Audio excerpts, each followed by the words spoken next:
এই মঞ্চে অনেক কথা হয়েছে। আমি আপনাদের কিছু কাজ দিতে চাই। বড় কোনো বক্তৃতা নাই, কাজ কয়টা যাদের কাগজ কলম থাকবে লিখে দেবেন, কাগজ কলম না থাকলে মনে মনে মুখস্থ করবেন।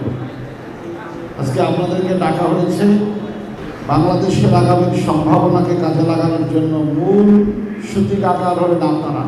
আমাদের সংগঠন মজবুতির জন্য যেমন ইউনিট সংগঠনের দায়িত্ব গুরুত্ব সবচেয়ে বেশি।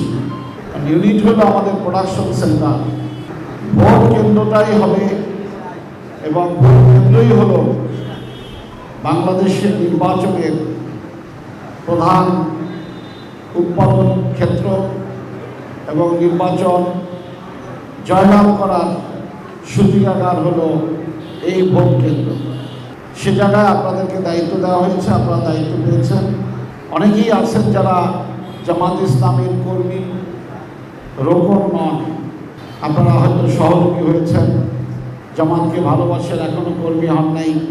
সংগঠন মনে করেছে আপনাকে দিয়ে এই কাজটি ভালোভাবে সম্পন্ন করা সম্ভব, এজন্য আপনাকে এই দায়িত্বটা দেওয়া হয়েছে।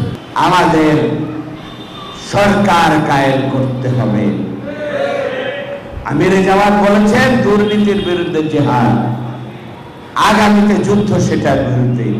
সেই যুদ্ধে প্রথম কাজটি হচ্ছে বাংলাদেশের জনমত তৈরি করে দেশ গড়ার জন্য দায়িত্বশীল সরকার তৈরি করতে হবে। সেজন্য সংসদ ছাড়া সরকার গঠন হয়?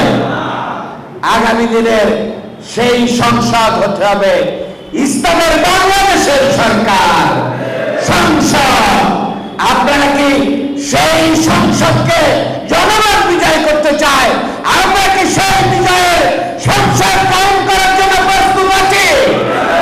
প্রস্তুত আছি? আমার ভাইরা, বিজয় ঢাকায় হবে, বরিশালে হবে না। বিজয় সাতক্ষীরা হবে, চট্টগ্রামে হবে, উত্তরবঙ্গে হবে, এখানে হবে না। এইরকম যদি সময় হয় তাহলে বাংলাদেশে যে স্বপ্ন আমরা দেখতে চাই সেটা হওয়া সম্ভব নয়। আমাদের বিজয় আমাদের এখানে আনতে হবে ইনশাআল্লাহ। বিজয় বরিশাল শহরে হবে, চন্দ্রমোহনে হবে না। বিজয় এইখানে হবে, রায়বাসা কলাপুরে হবে না, শায়েস্তাবাদে হবে না। ঠিক আছে, আমরা একটু পিছনে থাকি, ওনারা তো আগুন আছে। এভাবে করলে হবে?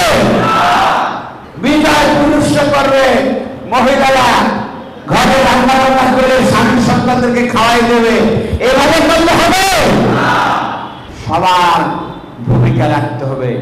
চন্দ্রমোহন থেকে রায়বাসা কলাপুর, উত্তরে জাগুয়া থেকে ওদিকে শায়েস্তাবাদ, সমস্ত জায়গার প্রত্যেকটা